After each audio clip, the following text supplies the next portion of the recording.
కొన్ని వాక్యాన్ని విందాం. ఈరోజు మనము యేసయ్య పునరుద్ధానాన్ని ధ్యానం చేయాలి. కమలక్క, ఈరోజు మనము యేసయ్య పునరుద్ధానాన్ని ధ్యానం చేయాలి. పునరుద్ధానం అంటే అడగకుండా చెప్పు, మర్యాదగా అడిగి మమ్మల్ని టెన్షన్ పెట్టబాకు. సార్ తెలియదని తెలిసి కూడా మమ్మల్ని అడతావు ఎందుకు? అనక ముందే నేనే చెప్పేస్తా. పునరుద్ధానం అంటే పునః ఉత్థానం అని అర్థం. పునః ప్లస్ ఉత్థానం అని అర్థం. పునరుద్ధానం అంటే చెప్పండి, పునః ప్లస్ ఉత్థానం. ఇది ఎక్కడి నుంచి తెచ్చావు అని ఎక్కడ లేదులే.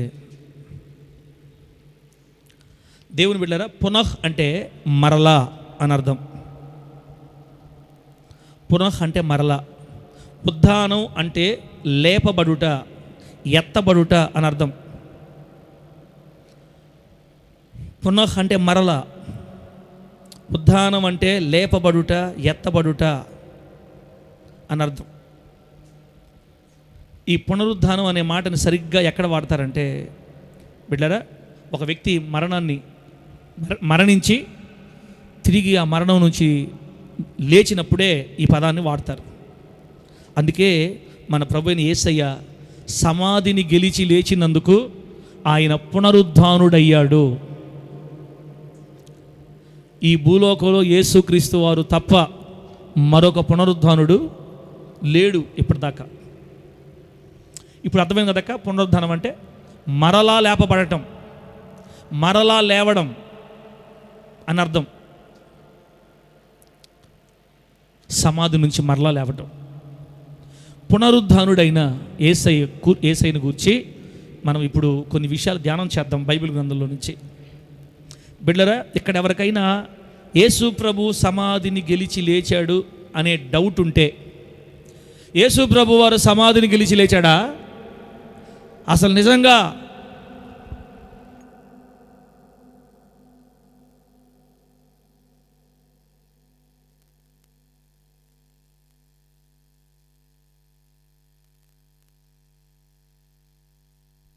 ఇస్రాయల్ పాస్టర్ పాతగా మారకపోతే ఇంద్రు మాట.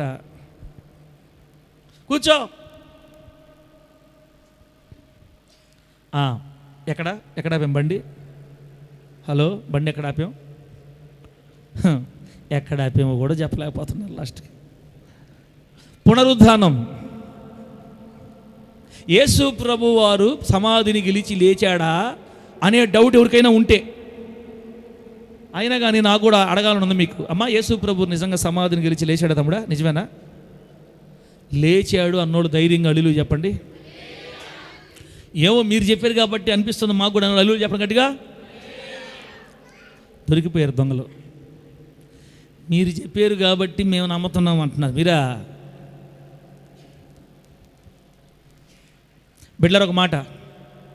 యేసు ప్రభు ఈ భూమి మీదకి వచ్చాడని, 33.5 సంవత్సరాలు భూమి మీద జీవించాడని, 3.5 సంవత్సరాలు సేవ చేశాడని, ఆయన ముగింపులో సిలువేయబడ్డాడని, సిలువలో మరణించి మనందరి కోసం రక్తం కార్చి ప్రాణం పెట్టి సమాధి చేయబడి సమాధిలో నుంచి 3వ దినాన తిరిగి లేచాడని, సమాధి నుండి లేచిన 40 రోజులు భూమి మీద అనేకులు కనబడి ధైర్యపరిచి బలపరిచి వాళ్ళకి చెప్పాల్సింది చెప్పి ఒలీవల కొండ మీద నుండి మేఘాల మీద ఆరోహణుడై పరలోకానికి ఎక్కి వెళ్ళాడని, ఎలాగూ ఎక్కి వెళ్ళాడో మరలా అదే రీతిగా తిరిగి రానయ్యున్నాడని, వచ్చి సిద్ధపడిన వారిని మరలా తనతో పాటు ఉండుటకై పరలోకానికి తీసుకుని పోతాడని, ఇవన్నీ ఎవరు నమ్ముతారంటే పరిశుద్ధాత్మ దేవుడు ఒక వ్యక్తిని తాకితేనే నమ్ముతాడు. ఆమేన్, హల్లెలూయా. రే జాయ్, రేయ్ కూర్చో, దెబ్బలు పడతా కూర్చో. ఏయ్ కపాడిపాల మనరాలా, రైట్రా, నిలబడి కూర్చో. ఎవరు నమ్ముతారు దేవుడు? ఎవరు నమ్ముతారు ఈ మాటల్ని? ఎవరినైతే పరిశుద్ధాత్మ దేవుడు తాకుతాడో, ఎవరినైతే పరిశుద్ధాత్మ దేవుడు ఒప్పిస్తాడో, ఎవరినైతే తండ్రి దేవుడు ఆకర్షిస్తాడో వాళ్ళే నమ్ముతారు. అంటే ఒకవేళ మన మందిరంలో కూర్చున్న బిడ్డలో ఎవరైనా ఒకవేళ ఏమో అయి ఉండొచ్చు, సమాధి అవునా?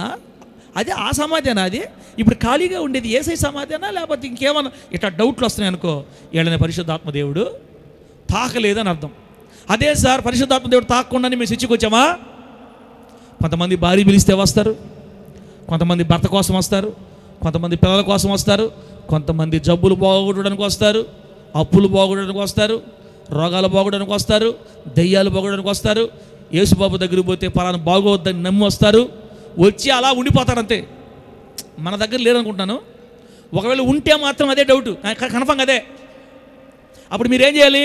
అయ్యా, నీ పునరుద్ధాన శక్తిని నేను నమ్మాలంటే నువ్వు నన్ను తాకాలంట కదా, ఇంకా ఎందుకు తాకలేదు, నన్ను తాకో అని మనం ప్రభు దగ్గర ప్రార్థన చేయాలి. దేవుడి నామానికి మహిమ కలుగును గాక.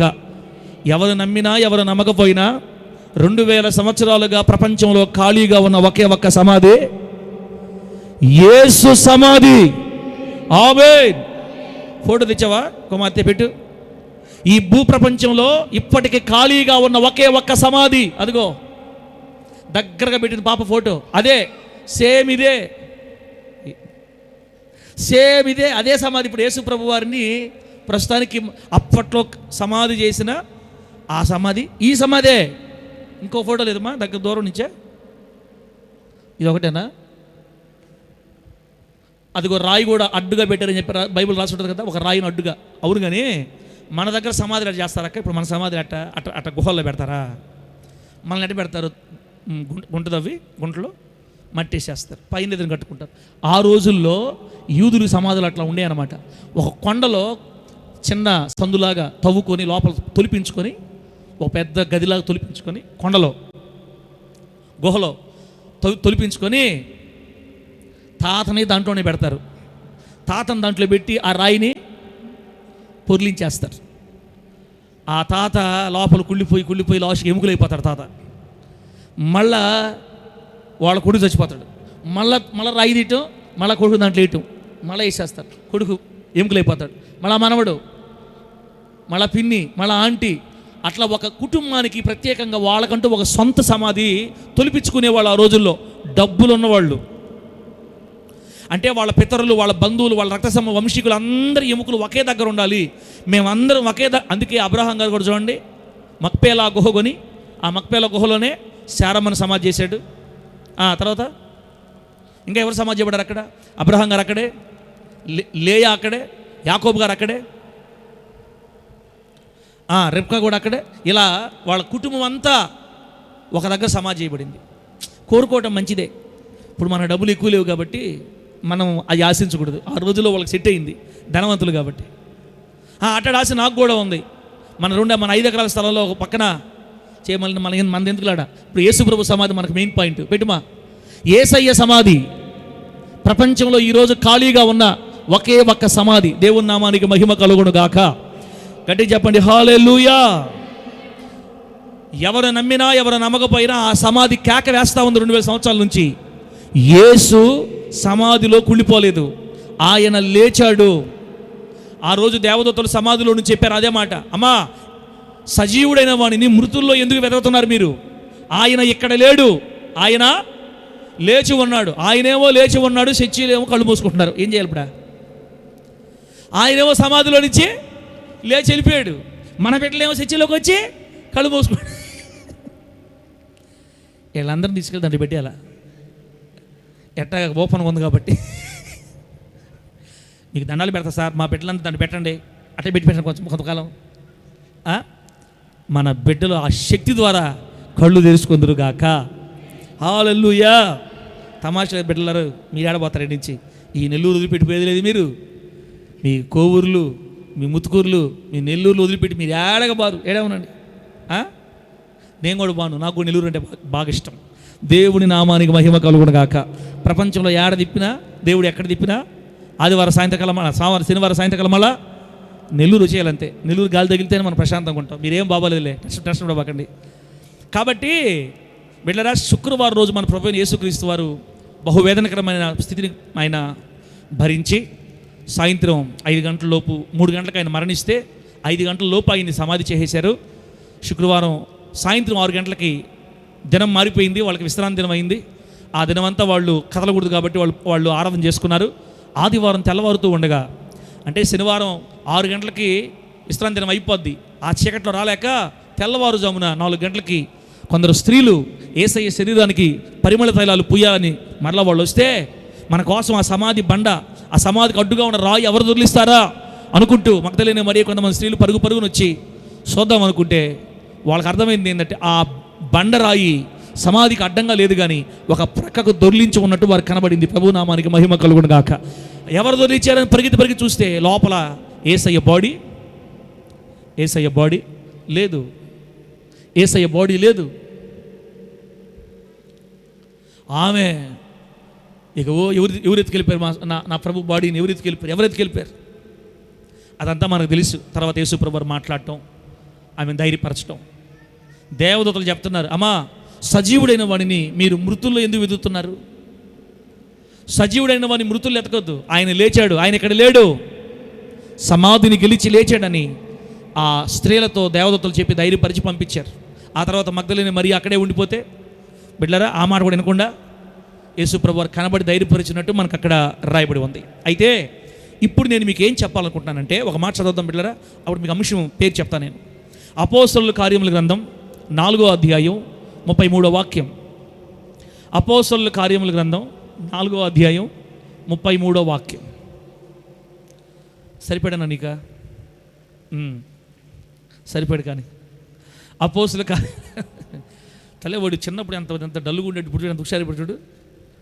అపోస్తలుల కార్యాల గ్రంథం 4వ అధ్యాయం 33వ వాక్యంలో అక్కడ ఏం రాయబడిందంటే, ఇదియుగాక అపోస్తలులు బహుబలముగా ప్రభువైన యేసు పునరుద్ధానమును గూర్చి సాక్ష్యం ఇచ్చిరి.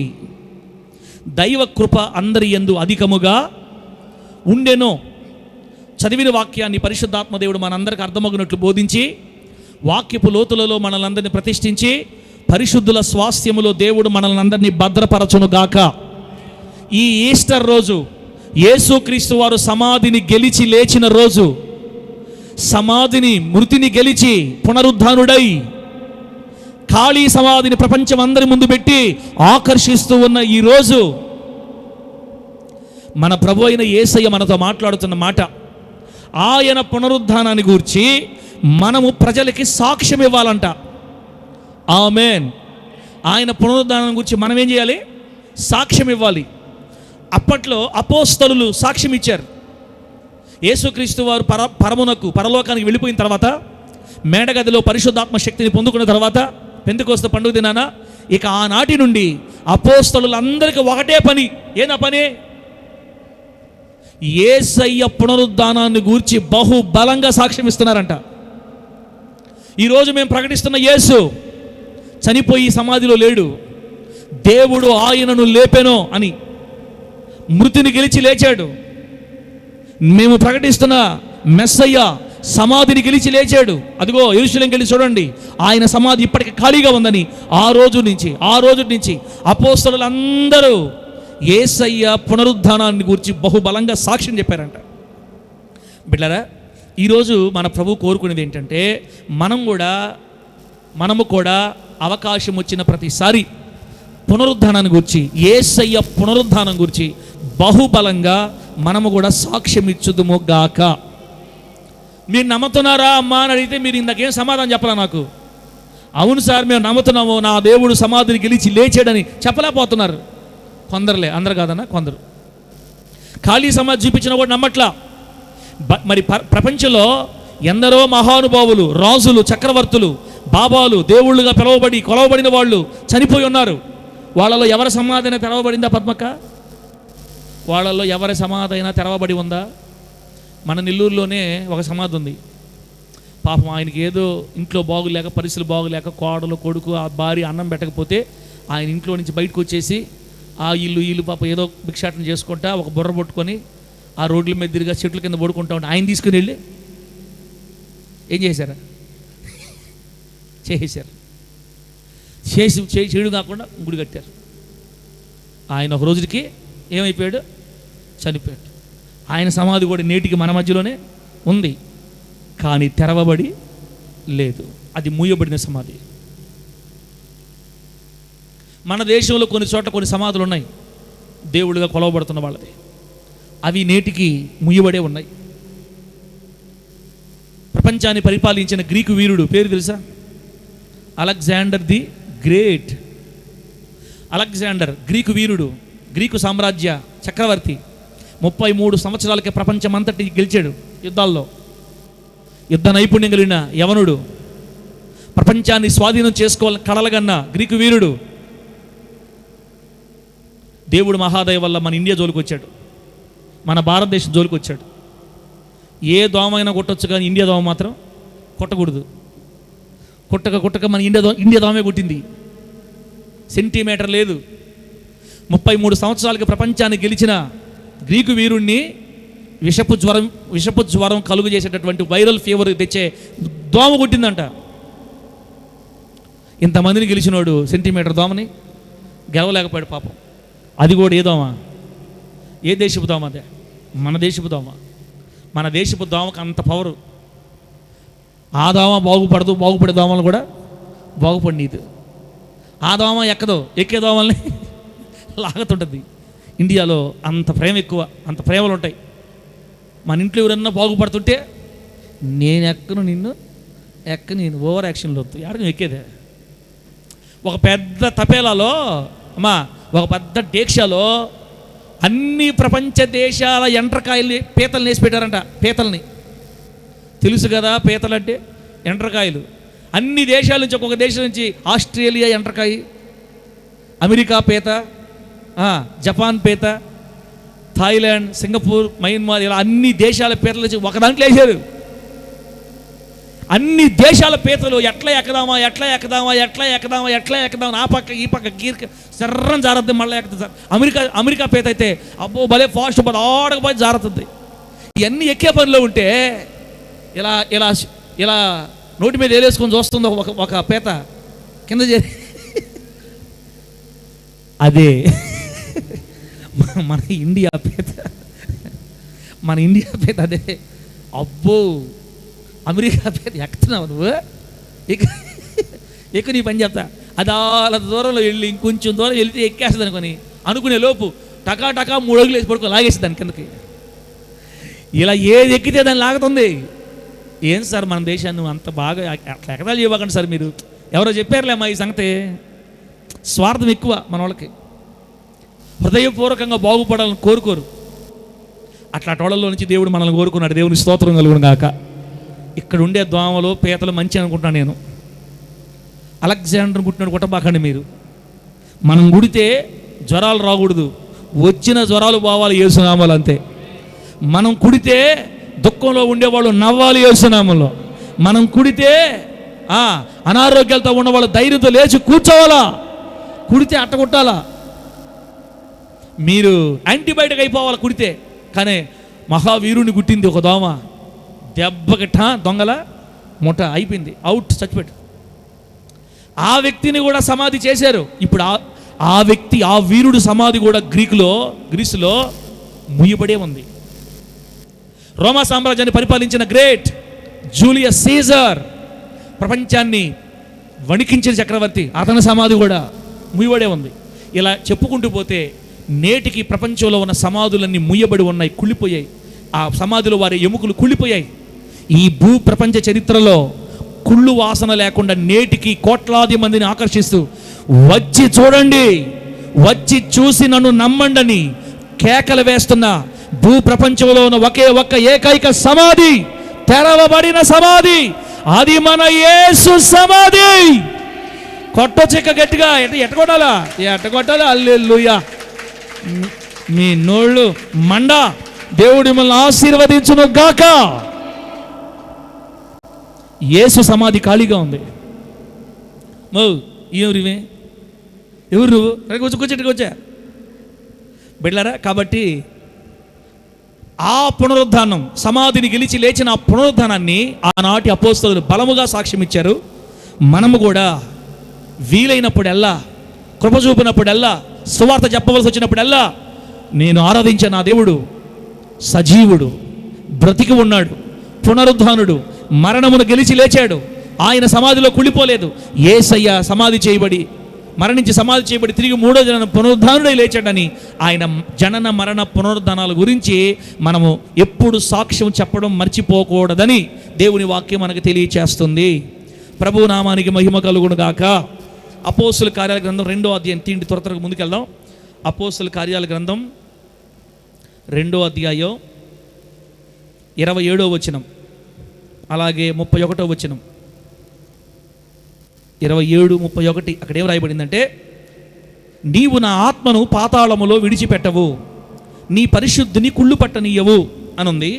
అలాగే 31వ వచనంలో క్రీస్తు పాతాళములో విడువబడలేదనియు ఆయన శరీరము కుళ్ళిపోలేదనియు దావీదు ముందుగా తెలుసుకొని ఆయన పునరుద్ధానమును గూర్చి చెప్పెనో.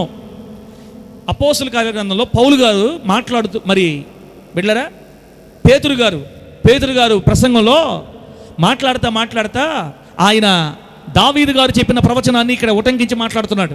అంటే యేసుక్రీస్తు వారు చనిపోయి సమాధిలో ఉండకుండా కుళ్ళిపోకుండా తిరిగి ఆయన మరలా లేస్తాడని 1000 సంవత్సరాలకు ముందే దావీదు గారి ద్వారా దేవుడు రాయించి పెట్టాడు. దేవునికి స్తోత్రం కలుగును గాక. మన ప్రభు అయిన యేసయ్య సమాధిలో ఉండడని, కుళ్ళిపోడని ఆయన భూమి మీదకి రాకముందే 1000 సంవత్సరాల క్రితమే ప్రవచనము చెప్పబడింది. ఎక్కడ? 16వ కీర్తన 10వ వాక్యం చూడండి. 16వ కీర్తన 10వ వాక్యం ఇదే మాట అక్కడ ఉంటుంది. 16వ కీర్తన 10వ వాక్యం దొరికిందా?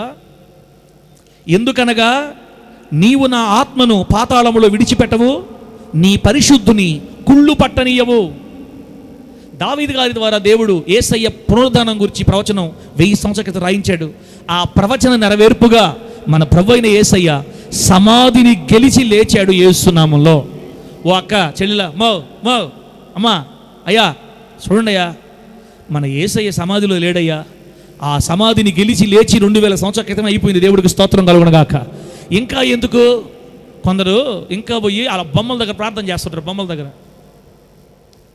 యేసయ్య బొమ్మ దగ్గర ప్రార్థన చేస్తుంటారు. పోయి బొమ్మలు చేసేది ఎవరికి చెప్పండి? మన రోడ్డు మీద పోతా ఉంటే ఎట్టుంటాడు ఎవరు చెప్పండి? ఎవరా? ఎందుకులే మీకు చేత్తో బుక్ పట్టుకొని డాక్టర్ బిఆర్ అంబేద్కర్ గారు, ఆయన ఒకటి.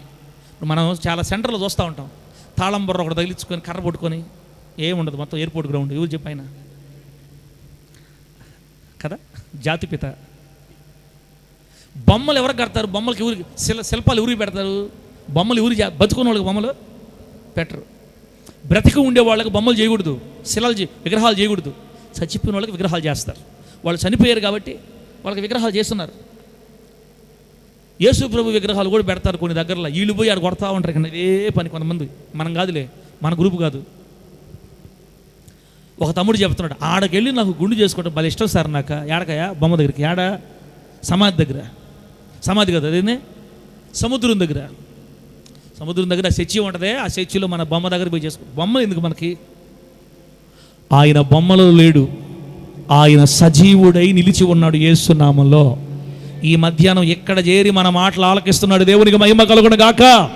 ఇది నేను కోరిన స్థానం, ఇక్కడనే నేను నివసిస్తాను, ఇక్కడ నా కళ్ళు నా చెవులు ఇక్కడే ఉన్నాయని బైబిల్ రాయబడింది. ఆయనను ఆరాధించే ప్రతి చోట ఆయన కళ్ళు ఆయన చెవులు ఉంటాయి. ఇప్పుడు యేసయ్య మనతోనే ఇక్కడే ఉన్నాడు. అందుకే బొమ్మల దగ్గరికి వెళ్ళి బోడిగుండ్లు చేయకూడదు, చేసుకోకూడదు. చేసుకుంటే మళ్ళీ ప్రాబ్లమ్స్ వస్తాయి. ఆ స్థలాలకి మనకు సంబంధం లేదు. ప్రభు మనల్ని వాక్యానుసారంగా బతకమన్నాడు. ఒకవేళ మీకు అంత గుండు చేసుకోవాలి ఉంటే ఇంటికి చేసి అమ్ముకోవచ్చు, డబ్బులు నాకు ఇండి. వాళ్ళకెందుకు ఇచ్చి వస్తారు? మీకు గుండు చేసుకోవాలనుందా? ప్రార్థన చేస్తా మొత్తం లేపేసుకునేది, మొత్తం ఇంట్లో జాగ్రత్త చేసేయండి. ఎక్కడైతే ఎక్కువ రేటుగా అమ్ముతారో ఆడపోయి అమ్మేసి తెచ్చి మర్యాదగా ఎక్కడ ఇవ్వాలా? దేవుని మందిలో ఇవ్వాలా? వాళ్ళు ఎవరికి ఇచ్చేసి వస్తే వాళ్ళు బతకాలనే మీకు ఇష్టం అనిపిస్తే గుండు చేయండి, తెచ్చి ఇక్కడ ఇండి. వాళ్ళు ఎవరో బతకూడదు. దేవుని సన్నిధిలో పనులు జరగాల. దేవుని నామానికి మహిమ కలుగును గాక. ఆడపిల్లని దేవుడు సౌందర్యంగా సమృద్ధిగా దేవుడు చేస్తే కొంతమంది చూడలేము వాళ్ళని. ఊహించుకోండి, మీ తల మీద ఏమి లేకపోతే ఇంక ఊహించుకోండి. అవసరం అసలు అంత దేవుడు చేయమన్నాడా? కాబట్టి బిడ్డలారా, బొమ్మలు అనేవి చనిపోయిన వాళ్ళకి. యేసయ్య చనిపోయి లేడు, ఆయన లేచాడు. ఆయన కుళ్ళిపోడని, సమాధి నుంచి లేస్తాడని దావీదు గారు ఎప్పుడో మనకు చెప్పాడు ప్రవచనం ద్వారా. ఆ ప్రవచనం 2000 సంవత్సరాల క్రితం ఖాళీ సమాధి దగ్గర నెరవేరింది. దేవునికి మహిమ కలుగును గాక. 24వ అధ్యాయం లోకాసు వార్త, 24వ అధ్యాయం లోకాసు వార్త మొదటి 7 వాక్యాలు మనం చదివితే, బిడ్డారా టక చూడండి. మీకు ఆయన సమాధి ఖాళీగా ఉంది అని నమ్మిస్తాను. ఇప్పుడు నేను నమ్మిస్తున్నాను మిమ్మల్ని. లోకాసు వార్త 24వ అధ్యాయం మొదటి 7 వాక్యాలు. ఆదివారం తెల్లవారుచుండగా ఆ స్త్రీలు తాము సిద్ధపరిచిన సుగంధ ద్రవ్యములను తీసుకొని సమాధి యొద్దకు వచ్చి, సమాధి ముందర ఉండిన రాయి దొరిలింపబడి ఉండటం చూచి లోపలికి వెళ్ళిరి, కానీ ప్రభువైన యేసు దేహం వారికే కనబడలేదు. ఇందుని గూర్చి వారికి ఏమీ తోచక ఉండగా ప్రకాశమానమైన వస్త్రములు ధరించిన 2 మనుషులు వారి యొద్ద నిలువబడిరి. వారు భయపడి ముఖములను నేలమోపి ఉండగా, వీరు సజీవుడైన వాణిని, ఎవరు భయపడింది? స్త్రీలు భయపడి ముఖాల్ని నేలమోపారంట. ఇప్పుడు వీరు మాట్లాడుతున్నారు దేవదూతలు, సజీవుడైన వాణిని మీరు ఎందుకు మృతుల్లో వెదుగుచున్నారు? 6వ వచనం, ఆయన ఇక్కడ లేడు, ఆయన లేచి ఉన్నాడు. ఆయన ఇంకా గలిలయలో ఉండినప్పుడు మనుష్య కుమారుడు అంటే యేసు ప్రభువు వారు బతుకున్నప్పుడు గలిలయలో ఉండి తన శిష్యులతో చెప్పిన మాటలు ఏమని? మనుష్య కుమారుడు పాపిష్టులైన మనుషుల చేతికి అప్పగింపబడి సిలువ వేయబడి 3వ దినమందు లేవవలసి ఉన్నదని ఆయన మీతో చెప్పిన మాట జ్ఞాపకము చేసుకునుడని వారితో అనిరి. అప్పుడు వారు ఆయన మాటలు జ్ఞాపకము చేసుకొని సమాధి యొద్ద నుండి తిరిగి వెళ్ళి ఈ సంగతులన్నీ 11 శిష్యులకు తక్కిన వారందరికీ తెలియజేసిరి అని అక్కడ రాయబడి ఉంది. ప్రభువుకు మహిమ కలుగును గాక. ఇంత వివరంగా చదివిన తర్వాత కూడా యేసయ్య సమాధిలోంచి లేయలేదని అన్నారనుకో,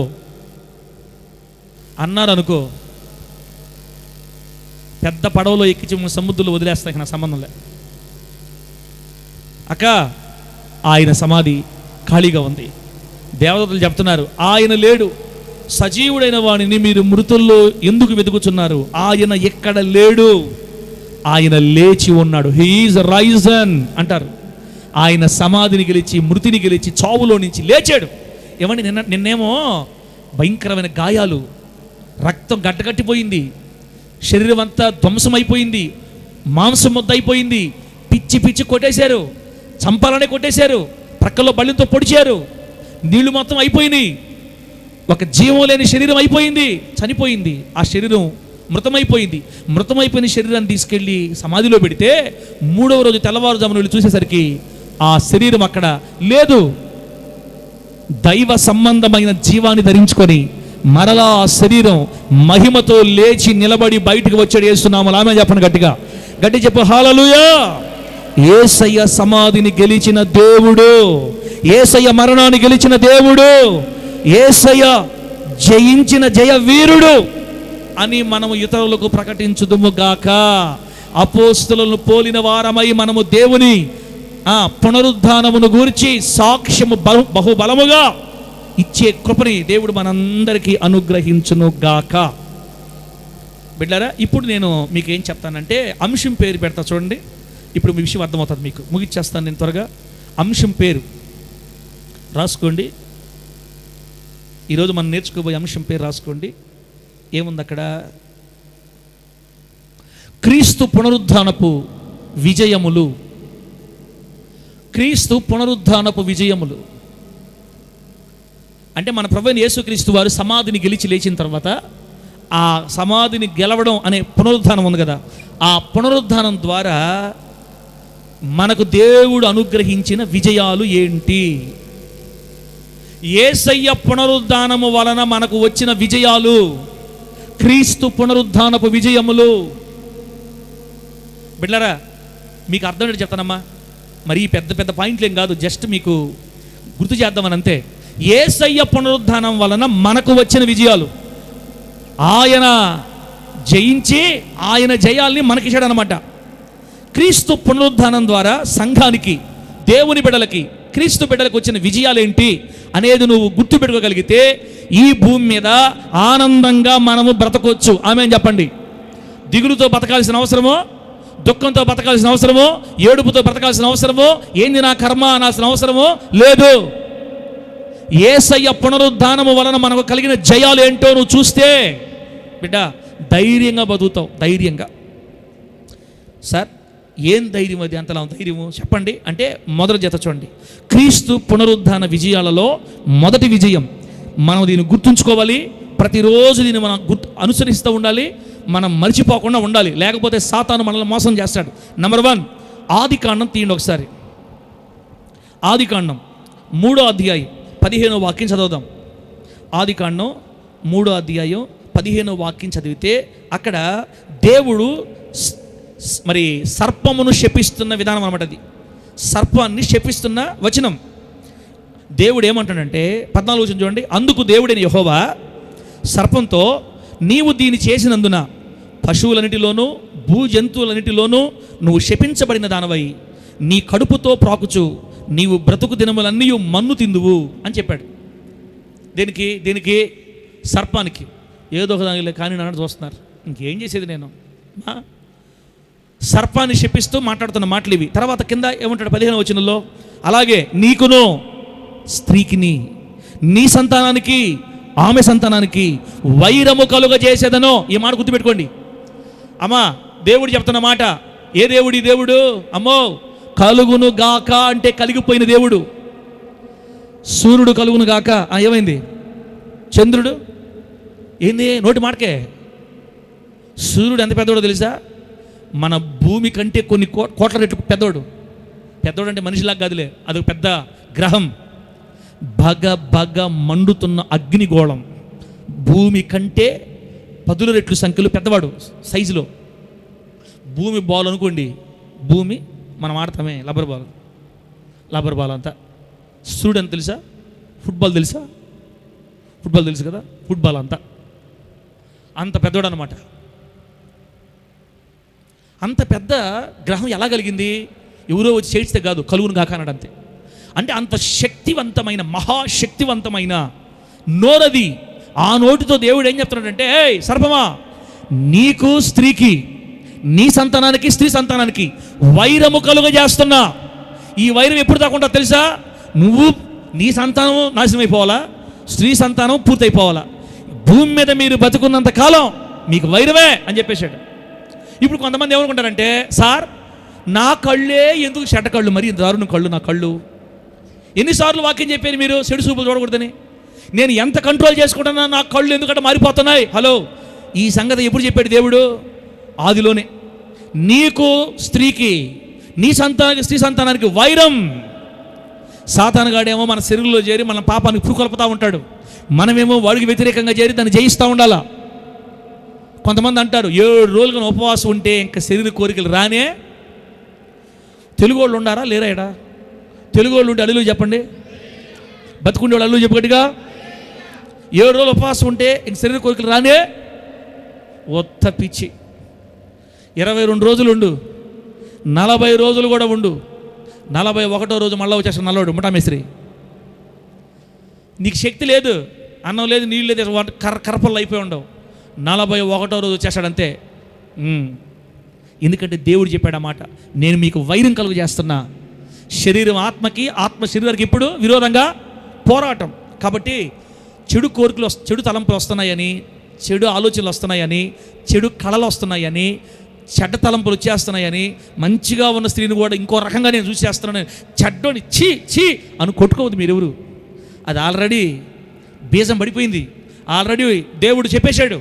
మనం ఏం చేయాలంటే, పక్షుల్ని మన మీద తిరగడం మనం ఆపలేం, కానీ ఆ పక్షులు మన తల మీదకి వచ్చి గూడు కట్టుకోకుండా మనం జాగ్రత్త పడాలి. ఆమె చెప్పండి గట్టిగా హల్లెలూయా. ఆలోచనలు రావడం తప్పు కాదు, కానీ ఆ ఆలోచన అంగీకరించి మనసులోకి తీసుకుని ఆ రకంగా బ్రతకడమే తప్పు. దానికి మనం జాగ్రత్త పడాలి. అర్థమైందా? ఇప్పుడు చూడండి, నేను మీకేం చెప్పదలుచుకున్నానంటే, యేసుక్రీస్తు పునరుద్ధానం ద్వారా మనకు కలిగిన మొదటి విజయం చెప్తున్నా. ఆదిలోనే సర్పాన్ని దేవుడు శపించాడు, మీ ఇద్దరికి వైరం పెడుతున్నానని. అంత మాత్రమే కాదు, ఓ సర్పమా, నీవేమో స్త్రీ యొక్క మడిమి మీద కొడతావు, స్త్రీ మడిమి మీద కొడతావు, స్త్రీ సంతానం యొక్క మడిమి మీద కొడతావు.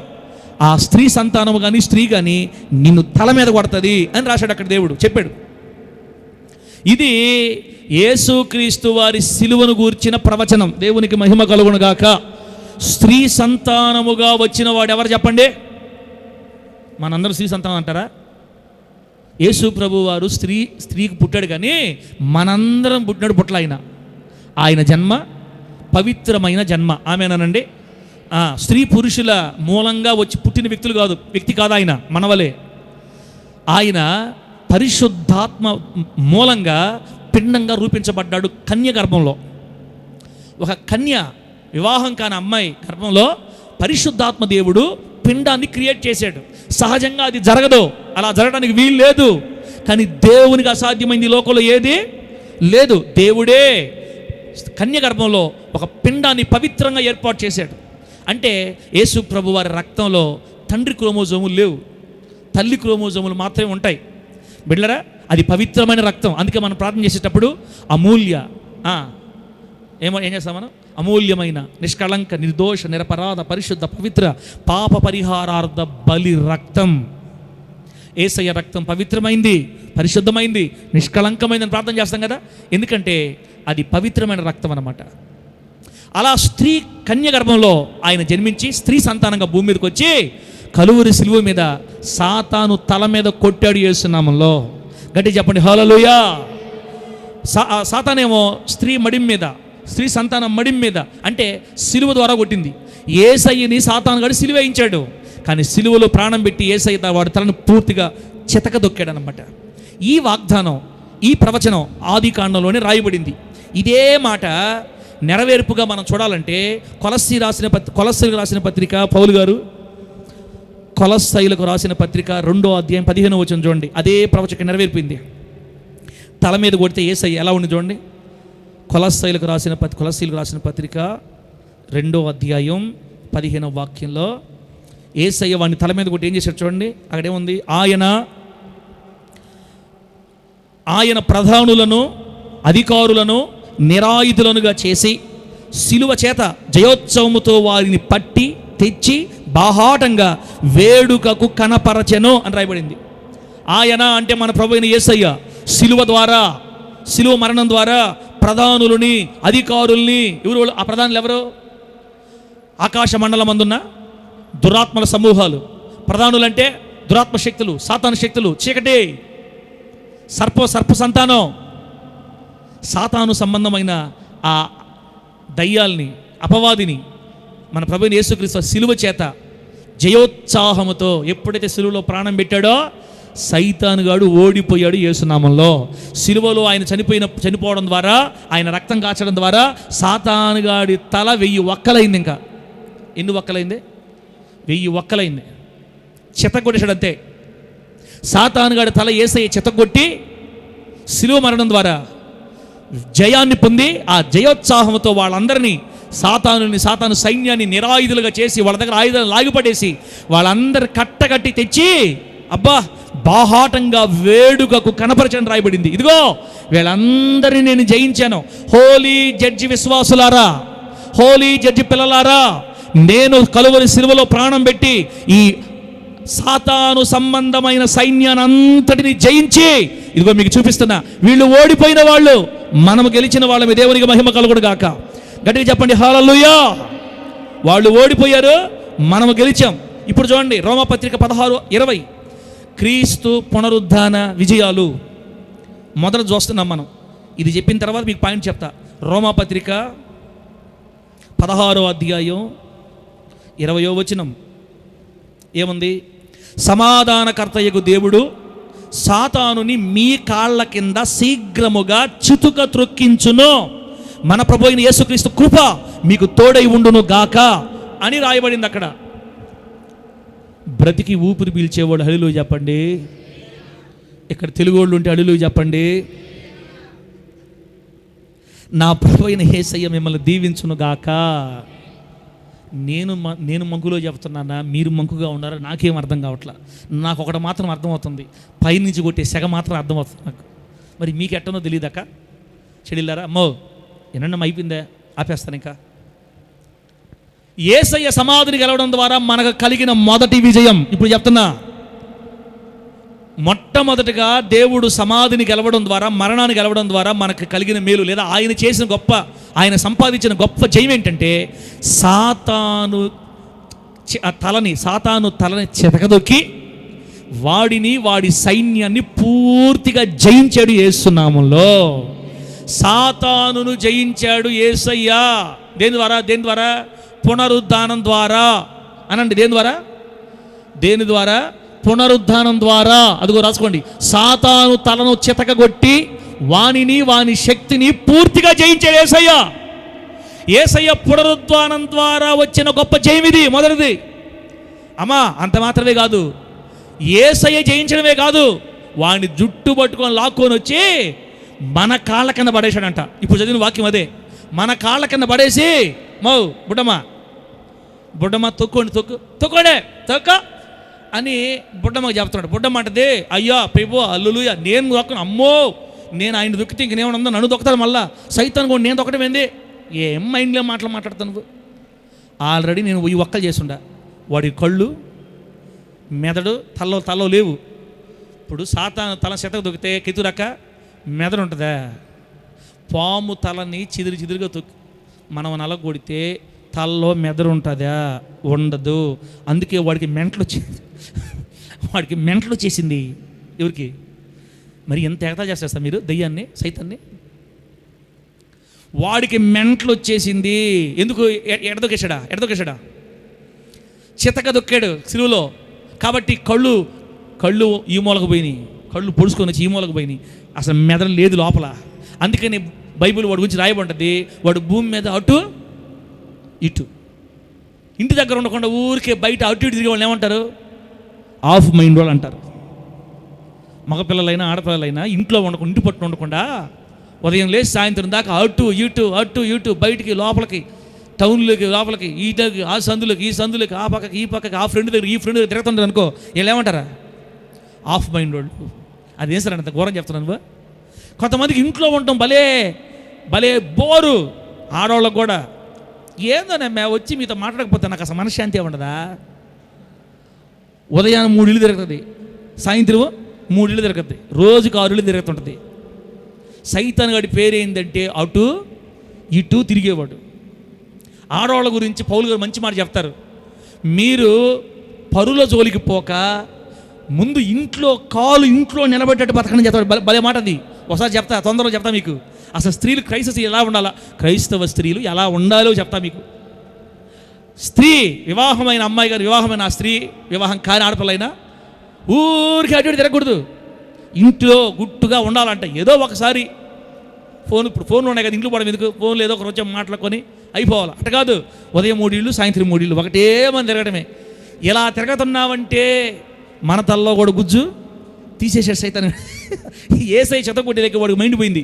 వాడు భూమి మీద అటు ఇటు తిరుగుతుంటాడు. వాడికి మైండ్ లేదా? తక్కండి మీరంటే మనం భయపడతాం. అమ్మో వాడిని తొక్కకూడదు, ముఠా మేస్తుంది, మళ్ళీ మనల్ని ఏమని అంటాడు. దేవుడు చెప్తున్నాడు, ఎంత మంచి మాట. సమాధానకర్తయగు దేవుడు, రోమాపత్రిక 16:20, సమాధానకర్తయగు దేవుడు సాతానుని మీ కాళ్ళ కింద శీఘ్రముగా చితుక త్రొక్కించును. సైతాను గాడిని యేసయ్య జయించడం ఓకే, చాలా సంతోషం, అదే మన గొప్ప భాగ్యం. అది కాదమ్మా, వాడిని తీసుకొచ్చి మన కాళ్ళ కింద వేసి తొక్కో అట్లాడు. ఇప్పుడు మనమేం చేయాలి? హోసన్నా మనమేం చేయాలి? కళ్ళు మూసుకొని పరదనలోకి వెళ్ళిపోవాలా? ఒక కన్ను తెరిచి ఒక కన్ను మూసి ఇటు వెళ్ళిపోవాలి. ఇంకేంది మీరు దొక్కేదోండి? వాడు అంటాడు, నాకు మైండ్ లేకపోయినా కళ్ళు కనపడుతుంటాయి. మీ బిడ్డలందరూ తెగులు కోళ్ళు అయిపోయారు తెలుసా? వాళ్ళు నన్ను తొక్కలేరు, నేను వాళ్ళని తొక్కనేను. నాకు మైండ్ లేకపోయినా, ఇస్రాయల్ పాస్టరా నువ్వు చెప్పేది నిజమే, నాకు బుర్రలేదు, అయినా నాకు కళ్ళు ఉన్నాయి, నా కళ్ళతో నీ బిడ్డలను చూస్తున్నాను, వాళ్ళందరూ తెగులు కోళ్ళలాగా టైప్ ఉన్నారు, నీ బోలేదు నన్ను దొక్కిది పిచ్చోడా. అట్టే దొక్కిస్తా నేను వేస్తున్నాము ఈ వారంలో. ఈ వాక్యంలో మాత్రం నేను తొక్కిచ్చి ఆపేది. దేవుని నామానికి మహిమ కలుగును గాక. సమాధానకర్తయగు దేవుడు మీ కాళ్ళ కింద సాతానుని చితక తొక్కిస్తాడు. బిడ్డ నమ్మకం ఉంటే ఈ మాటలు వినండి. సైతానుగాడు ఓడిపోయినోడు. ఆమేన్. సైతానుగాడు ఓడిపోయిన గెలిచినోడా? వాడు ఆల్రెడీ ఎప్పుడో ఓడిపోయాడు. అసలు వాడికి గెలిపే లేదు. వాడు ఓడిపోయింది 2000 సంవత్సరాల క్రితం సిలువ దగ్గర ఓడిపోయాడు. అసలు వాడు గెలవడు. ఆమేన్. అసలు వాడికి గెలిపే లేదు. గెలిపేవరిది? యేసయ్య పిల్లలమైన మనది. ఆమేన్ చెప్పగట్టిగా. అసలు మనకు ఓటమే లేదు. ఎందుకు? వాడు గెలిస్తే కదా మనం ఓడిపోయేదానికి. అసలు వాడి గ్రూప్, వాడి వంశం, వాడి ఇంటి పేరు ఏం పేరు? ఓడిపోయిన అపవాది అనండి. వాడి ఇంటి పేరు ఏం పేరు? ఓడిపోయినా. వాళ్ళ ఇంటి పేరు ఓడిపోయినా. వేస్తారా? కాచేసి వస్తుందా? ఇట్లా ఇంటి పేర్లు ఉంటాయా? ఉంటాయి. డేవిడ్ ఓడిపోయినా ఇంటి పేరు అపవాది. వాడికి అసలు ఇంకో మాట, ఇంకో పేరు యాడ్ చేద్దాం. బుర్రలేని అపవాది, గుజ్జు లేని అపవాది, తల్లో మెదడు లేని అపవాది. సార్ మీరు వాడిని బలి ఎగతాళి చేస్తున్నారు, మీ ఇష్టం, ఏందో తలకాయ వాడు చేసేదే. బైబిల్ వాడి గురించి మంచి చక్కగా రాస్తాడు దేవుడు. గర్జించు సింహము వలే. బైబిల్ మాట ఉంది. వాడు సింహం కాదు, సింహం వలే వస్తాడంట. గర్జించు సింహం వలే మింగుదునా. సింహం మింగతుందా కొరకుతుందా? సింహము మింగతుందా కొరకుతుందా? సింహాలు చూసారా? ఇక్కడ తెలుగు వాళ్ళు ఉన్నారు ఎవరన్నా? సింహం మింగతుందా కొరకుతుందా? బాబునా పట్టుకుందంటే అలా ఒత్తేస్తుంది అంతే, ఆ కూరలతోటి రక్తం అంతా దాగేస్తుంది. పోద్ది రక్తం బావాలి, ముందు ప్రాణం బావాలంటే. సింహానికి కూరలు ఉంటాయి, పళ్ళు ఉంటాయి, కానీ సైతాన్ గడికి పళ్ళు లేవు. తెలుగు వాళ్ళు ఉంటే హల్లెలూయా చెప్పండి గట్టిగా. కూర్చో, గట్టి చెప్పు హల్లెలూయా. సైతాన్ గడికి పళ్ళు శాంతక, నువ్వే భయపడతావు శాంతక, వరకు శాంతక. వాడికి పళ్ళు ఉన్నాయని, వాడికి పళ్ళు లేవు, మెదడు లేదు, కళ్ళు లేవు అని లేవు వాడికి. వాడి ఇంటి పేరు ఏం పేరు? ఓడిపోయిన సాతాను, ఓడిపోయిన అపవాది, మైండ్ లేని ముఠామేస్త్రి, ఆఫ్ మైండ్, మెంటలు. భూమి మీద ఎడదిరుగుతుంటాడా? అటు ఇటు భూమి మీద అటు ఇటు తిరుగుతుంటాడు. దయచేసి మీరు అటు ఇటు తిరగబాకండి, ఒకే వైపు ఉండండి. మీరు కానీ ఎల్లలో అటు ఇటు కానీ తిరిగారా స్త్రీలారా, మీరు కూడా వాడి బ్యాచ్ వస్తారు. దేవుడు తన కాపుదల్లో మిమ్మల్ని భద్రపరచును గాక. గట్టి చెప్పు హల్లెలూయా. బిడ్డలారా, ఇంకో మాట చూడండి. మీకు ధైర్యం చేయడానికి, మీకు విశ్వాసం తేవడానికి ఈ మాటలన్నీ. లోకాసు వార్త 10వ అధ్యాయం 19వ వచనం. ఇక ఆపేద్దాం, 45 నిమిషాలు అయింది. చిన్న పాట అసమానందుడు తీసిపెట్టు. లోకాసు వార్త 10వ అధ్యాయం 19వ వచనం. వాడి సంగతి మీకు తెలియాలి. మీరు వాడిని పెద్దగా ఊహించుకుంటున్నారు. వాడిని ఎప్పుడో దేవుడు తుక్కవతల పడేస్తే. లోకాసు వార్త 10వ అధ్యాయం 19వ వచనం ఏముంది? ఇదిగో 18 చూడండి, 18 చూడు, 18 నుంచి. ఆయన చెప్తున్నాడు, సాతాను మెరుపు వలె ఆకాశం నుంచి పడుట చూచి తిన్నాను. వాడు మెరుపు వలె ఆకాశం నుంచి పడ్డాడు సాతాను గాడు. 19వ వచనం. ఇదిగో పాములను తేళ్లను త్రొక్కుటకును శత్రువు బలమంతటి మీదను మీకు అధికారము అనుగ్రహించి ఉన్నాను. ఏదియు మీకెంత మాత్రము హాని చెయ్యదు. ఈ మాట చెప్పండి. ఏదియు మీకెంత మాత్రం హాని చెయ్యదు. ఏదియు మీకెంత మాత్రం హాని చెయ్యదు. సార్, అల్లా అమ్మాయి ముందు పెట్టేసింది వాడికి, ఇలా అమ్మాయి ఈతని ముందు పెట్టేసింది, ఈ అబ్బాయి ఆ అమ్మాయికి ముందు పెట్టేశాడు. దేవుడు చెప్తున్నాడు, ఏదియు మీకెంత మాత్రము హాని చెయ్యదు. వాళ్ళు మందులు పెట్టినా, వాళ్ళు బొమ్మలు పెట్టినా, వాళ్ళు సుత్తులు కొట్టినా, వాళ్ళు ఇంకోటి దాన్ని ఏమంటారు, బాణామతి చేసినా, చేతబడి చేసినా, దెయ్యాలనే పంపించినా, గోండాలనే పంపించినా, ఎవడు పంపించినా ఆఫ్ మైండే కదా, భూమి మీద అటు ఇటు తిరిగేవాడే కదా. వాళ్ళ ఇంటి పేరు ఏం పేరు? ఓడిపోయిన అపవాది. అపవాది కుటుంబం నుంచి వస్తారంతా. ఎవడు ఏం చేయలేడు మనల్ని. మీరు విశ్వసించాలి, మీరు నమ్మాలి. ఈ పునరుద్ధాన పండుగ రోజు, ఈస్టర్ రోజు మనతో దేవుడు చెప్తున్నాడు, బిడ్డ, ఆయన సమాధిని గెలిచి లేచుట వలన, ఆయన పునరుద్ధానం చెందుట వలన మనకు కలిగిన గొప్ప జయం ఏంటంటే, సాతానుగాడు మన దగ్గర కూడా ఓడిపోయాడు. ఆమేన్. యేసయ్య దగ్గర ఓడిపోయాడు, యేసయ్య బిడ్డల దగ్గర కూడా ఓడిపోయాడు.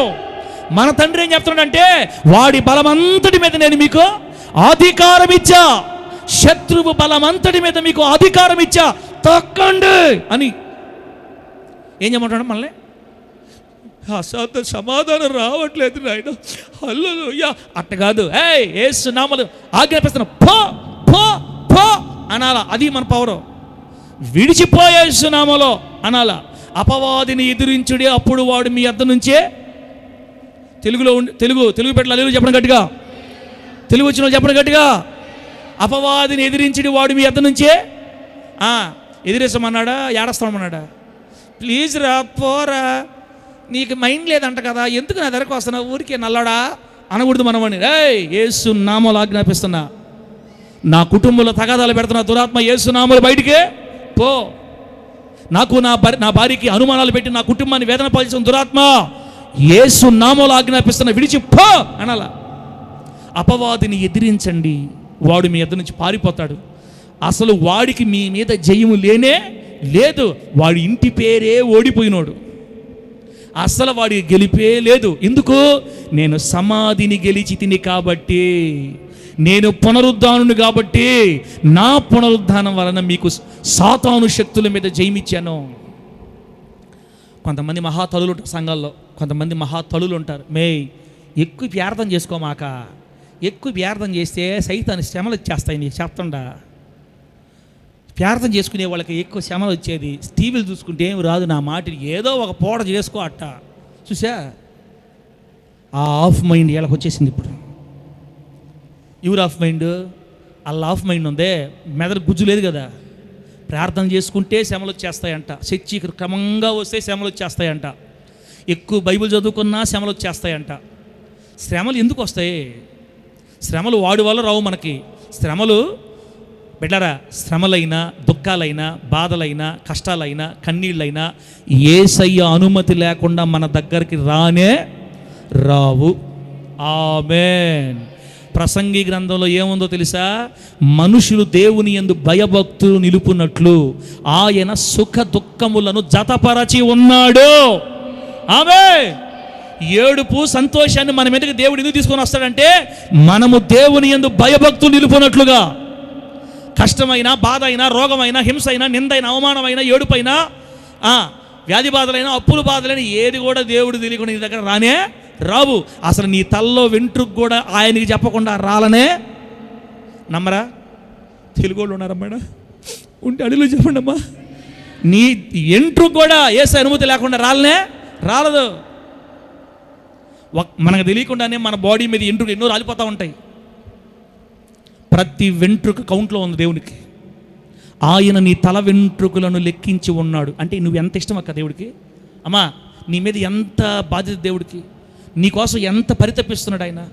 పునరుద్ధానుడిని యేసయ్య మనకి ఇచ్చిన జయం. నంబర్ 1 ఇప్పుడు పెట్టమ్మా, ఫస్ట్ పెట్టమ్మా, రాసుకోండమ్మా, ఫస్ట్ రాసుకోండి. టీవీ 1 అది ఇది క్రీస్తు పునరుద్ధానం వలన మనకు కలిగిన గొప్ప జయం ఏంటంటే, సాతాను తనను యేసయ్య చెత్తగొట్టాడు, వాని శక్తిని పూర్తిగా జయించాడు. అలాగే మూడోది పెట్టు.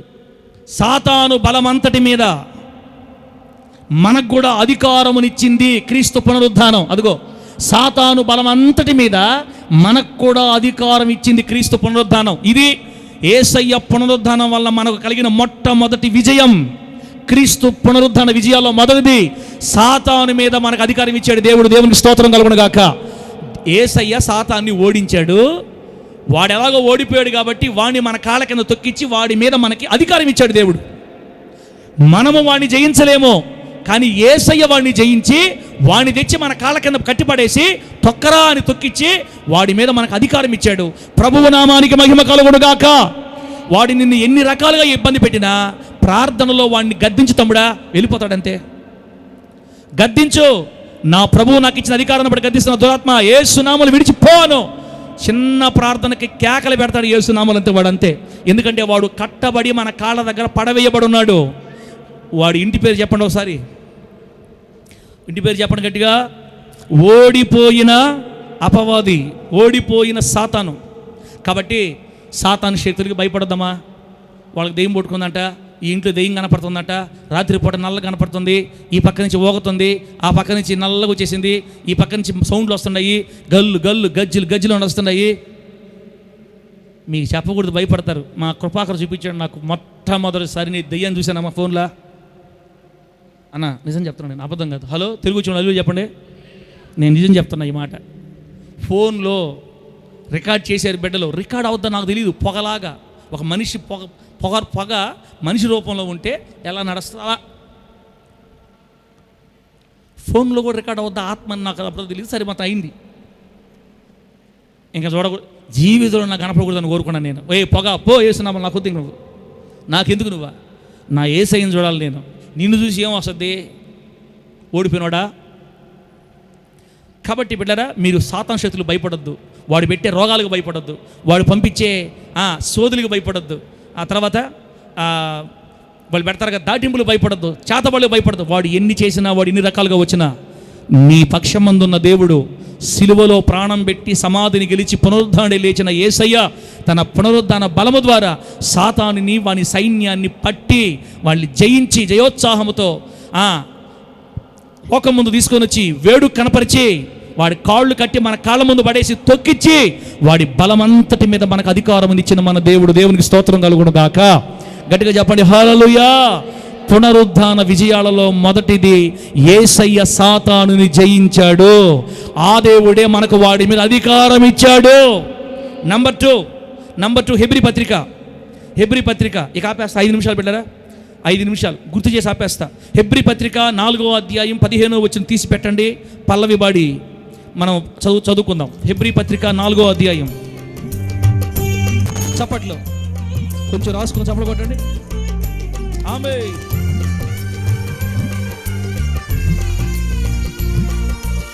స్తోత్రం.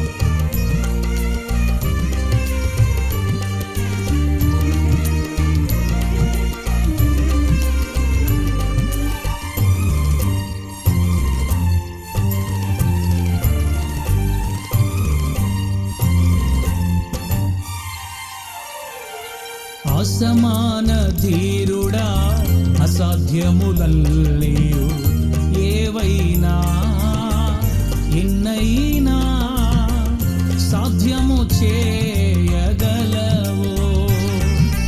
అసమాన ధీరుడా అసాధ్యములల్లేయు ఏవైనా ఎన్నైనా సాధ్యము చేయగలవు.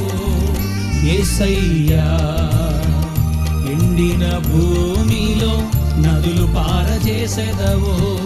యేసయ్యా సముద్రములోనైనా త్రోవ కలుగ చేసెదవు.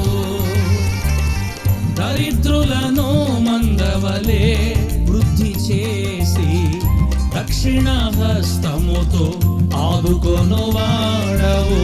దరిద్రులను మందవలే వృద్ధి చేసి దక్షిణ హస్తముతో ఆదుకొను వాడవు. నీకసాధ్యమైనది లేదు యేసయ్యా. ఆమేన్. నీకు సాధ్యము కానిది లేనే లేదయ్యా. యేసయ్య సంబంధులందరూ చప్పట్లు గట్టి గట్టిగా పాడదాం. సాధ్యమైనది లేదు యేసయ్యా. నీకు సాధ్యము కానిది లేనే లేదయ్యా. అసమాన ధీరుడా అసాధ్యములల్లేయు ఏవైనా ఎన్నైనా సాధ్యము చేయగలవు. మొదటి వచనం పాడదాం. గ్లోరీ. అక్క, మన దేవుడు సమాధిని గెలవడం ద్వారా, మరణాన్ని గెలవడం ద్వారా, సమాధి నుండి లేచి బయటికి రావడం ద్వారా, మృతిని గెలిచి పునరుద్ధరణ అవ్వడం ద్వారా మనం పొందుకున్న మొట్టమొదటి విజయం సాతాను మీద మనకు అధికారం ఇవ్వబడింది.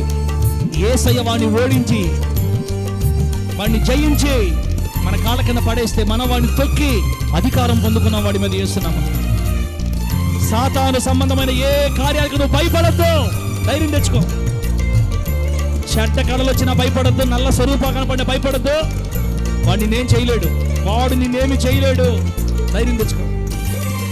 ఘనుడా నీవే నీ నీతిని బట్టి ఉపదేశ క్రమమొకటి ఘనపరిచావే గొప్ప చేసినావే.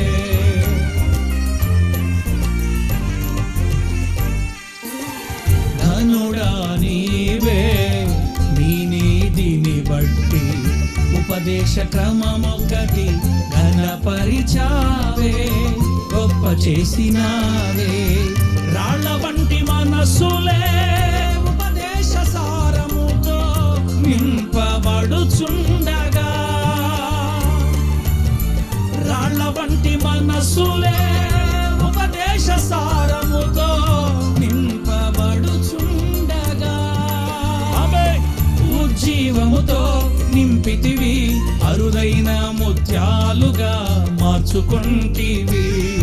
ఉజ్జీవముతో నింపితివి బహు అరుదైన ముత్యాలుగా మార్చుకుంటివి. మనము అరుదైన ముత్యాలమే. ఆమేన్. నీకు అసాధ్యమైనది లేదు యేసయ్యా, నీకు సాధ్యము కానిది లేనే లేదయ్యా, నీకు అసాధ్యమైనది లేదు యేసయ్యా, నీకు సాధ్యము కానిది లేనే లేదయ్యా. అసమాన ధీరుడా అసాధ్యములల్లియు ఏవైనా నిన్నైనా సాధ్యము చేయగలవు. హల్లెలూయా, హల్లెలూయా, ఆమేన్. దేవునికి మహిమ కలుగును గాక. రెండో ఆశీర్వాదం, క్రీస్తు పునరుద్ధానము వలన మనకు వచ్చిన రెండో విజయం. హెబ్రీ పత్రిక 4:15, హెబ్రీ పత్రిక 4:15. మన ప్రధాన యాజకుడు మన బలహీనతల యందు మనతో సహానుభవం లేనివాడు కాడు గాని సమస్త విషయములలోనూ మన వలె శోధింపబడినను ఆయన పాపము లేనివాడుగా ఉండెను. ఇది యేసుక్రీస్తు వారిని గురించి వ్రాయబడిన వాక్యం. మన ప్రధాన యాజకుడు అంటే యేసయ్య. యేసయ్య భూమి మీద బ్రతికినప్పుడు ఒక నరుడు, ఒక మనిషి ఎలాగైతే అనేక బలహీనత చేత ఆవరించబడతాడో అలాగే ఆయన కూడా అనేక బలహీనతల చేత ఆవరించబడి అనుభవం కలిగిన వాడుగా ఉన్నాడు. కానీ మనవలే ఆయన శోధించబడినా, మనవలే మన లాగబడినట్టుగా ఆయన లాగబడినా మనలాగా ఆయన పాపము చేయలేదంట. కానీ ఆయన పాపము లేనివాడుగా భూమి మీద బ్రతికాడు. దేవునికి స్తోత్రం కలుగును గాక. గట్టి చెప్పండి హల్లెలూయా. దీనికి సపోర్ట్గా ఇంకొక మాట, ఇంకొక రాయి కడదాం చూడండి గట్టిగా. యోహాను సువార్త 8:46 తిండి. ఇదే మాటకి యోహాను సువార్త 8:46 తిండి. అప్పుడు పాయింట్ చెప్తాం మీకు. యోహాను సువార్త 8:46 ఏముందంటే, నా యందు పాపం ఉన్నదని మీలో ఎవడు స్థాపించునో అని యేసు ప్రభు వారు ఆనాటి సమాజాన్ని అడిగాడు. నా యందు పాపం ఉన్నదని మీలో ఎవడు రుజువుపరుస్తాడు? దమ్ముంటే రుజువుపరచండి. నాలో ఏ పాపం ఉందో రుజువుపరచండి. నయమక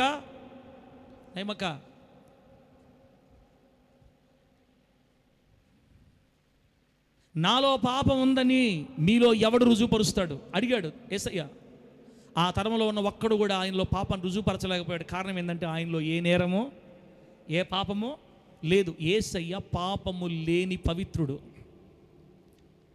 ఆయన పాపము చేయని స్థితిలో, పాపము లేని మనిషే, మనలాగా సంపూర్ణ మానవుడే.